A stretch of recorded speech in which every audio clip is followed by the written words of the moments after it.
जय जिनेंद्र बंधुओं, विश्व विरासत स्थल यूनेस्को द्वारा रजिस्टर्ड उस प्राचीन धरोहरों में का अधूरी जानकारी पूरे देश को दी जाती है। उसका उदाहरण है आगरा का किला और फतेहपुर सीकरी।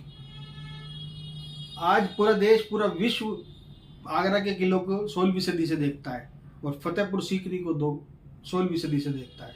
लेकिन बंधुओं, मैं आपको बता दूं, ये आगरा का किला 10वीं सदी में बादलगढ़ के नाम से प्रसिद्ध था और उस 10वीं सदी की प्राचीन धरोहर में के रूप में भगवान मुनि सुव्रतनाथ भगवान की 1000 वर्ष प्राचीन प्रतिमाएं और चौरस पिलर उस आगरा किले के गेट और नदी के बीच में प्राप्त हुए थे। ऐसा माना जाता है कि ये किले के निर्माण के समय मंदिर को ध्वस्त किया गया होगा और ये मुनि सुव्रतनाथ भगवान की प्राचीन प्रतिमा अभी लखनऊ संग्रहालय में संग्रहित है। बंधुओं, विषय ये आता है कि जब आप आगरा के किले को विश्व विरासत स्थल में घोषित करते हैं तो क्या उसके अंदर ये सारी जानकारियां का समावेश किया गया? नहीं। आगरा फोर्ट के पास, रेलवे स्टेशन के पास और आगरा के अन्य स्थानों पर 11वीं-12वीं सदी की प्राचीन प्रतिमाएं मिलती हैं, जिसका कहीं कोई उल्लेख नहीं है। हम तो मांग करेंगे कि आगरा से निकली हुई प्राचीन धरोहर, प्राचीन प्रतिमाओं का आगरा के अंदर ही संग्रहालय बने और आगरा में प्रदर्शित हो, ताकि विश्व से आगरा आने वाले लोग उस प्राचीन संस्कृति को देख सकें, जैन धर्म की प्राचीन प्रतिमाओं को देख सकें। ऐसी अनेकों प्रतिमाएं आगरा के जैन मंदिरों में संरक्षित हैं, जिसमें 11वीं-12वीं सदी की बहुत सारी प्रतिमाएं वहां पर आज उनकी पूजा की जाती है। बंधुओं, बात करूंगा मैं फतेहपुर सीकरी की। फतेहपुर तो 16वीं सदी में नाम आता है, लेकिन आप अगर महाभारत कालीन सैक्र किया अगर आप उसको देखेंगे तो वहां पर 6वीं सदी की अंबिका माता की प्रतिमा और 10वीं सदी की शुद्ध देवी सरस्वती, जैन सरस्वती की प्रतिमाएं और इसके अलावा 8वीं सदी से 11वीं सदी और 6वीं सदी से 8वीं सदी तक की प्राचीन जैन तीर्थंकरों की प्रतिमाएं बीर छबीली टीला, जो सीकरी गांव बोलते हैं आज, जो वास्तविक रूप से सीकरी था।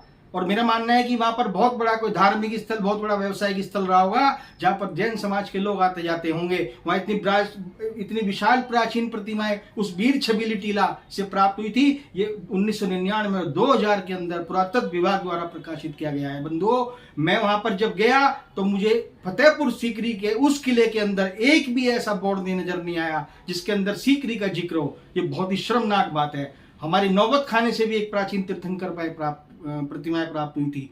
और मैं आपको बता दूं कि उस आगरा फतेहपुर सीकरी के जो म्यूजियम है पुरातत्व विभाग का, उसके अंदर बहुत ही थोड़ी सी प्रतिमाएं रखी हुई हैं। और विश्व जैन संगठन को पुरातत्व विभाग ने लिख कर दिया है कि किसी भी गाइड के अंदर जैन पुरातत्व की कोई भी जानकारी प्रकाशित नहीं की गई है, चाहे वो आगरा का किला हो, चाहे वो फतेहपुर का किला हो। ये बड़ी शर्मनाक बात है कि पुरातत्व विभाग द्वारा इस प्राचीन धरोहरों का किसी भी प्रकार से कोई प्रचार नहीं किया जा रहा है। जब मैं वहां पर फतेहपुर गया तो मुझे कोई नहीं बता पाया कि सीकरी गांव के अंदर वो बीर छबीली टीला स्थित है। और बड़ी मुश्किलों में मैं किले के पीछे से उतर कर वहां पर गया, तब मुझे पता चला कि वो सीकरी गांव, जो वाकई में सैक्री क्या महाभारत कालीन है, वहां पर 2री सदी और 3री सदी के प्राचीन बर्तन मिलते हैं। ये मैं नहीं कह रहा हूं, पुरातत्व विभाग ने अपनी 1999-2000 की रिपोर्ट में लिखा है। बंधुओं, मैं इस वीडियो के माध्यम से भारत सरकार, पुरातत्व विभाग और उत्तर प्रदेश सरकार से निवेदन करूंगा कि कृपया जो प्राचीन धरोहर जहां से मिली वो वहां पर पूरी तरह से संग्रहित हो और जितनी प्रतिमाएं उस सीकरी गांव से सीकरी से प्राप्त हुई हैं वो सारी उस फतेहपुर सीकरी के अंदर जो पुरातत्व विभाग द्वारा म्यूजियम बनाया गया है उसमें सारी प्रतिमाएं प्रकाशित हो, स्थापित हो, प्रदर्शित हो और वहां पर बोर्ड लगे, ताकि हमारे लोग जो भी जाएं वहां उस वास्तविक रूप से उस 6वीं सदी के सीकरी गांव को देख सके। और 16वीं सदी का आप प्रचार करते हैं, लेकिन आप 10वीं 6वीं सदी का निकली हुई प्राचीन धरोहरों का आप प्रचार नहीं करते हैं। ये बड़े भेदभाव वाली स्थिति है। तो मैं पुनः निवेदन करता हूं उत्तर प्रदेश सरकार से, पुरातत्व विभाग से, आर्कियोलॉजिकल सर्वे ऑफ इंडिया से, नेशनल मॉन्यूमेंट अथॉरिटी से कि कृपया, क्योंकि ये केवल जैन समाज की धरोहर नहीं है, ये पूरे भारत की धरोहर है जो उस प्राचीनता को दर्शाती है। जय जिनेंद्र, धन्यवाद।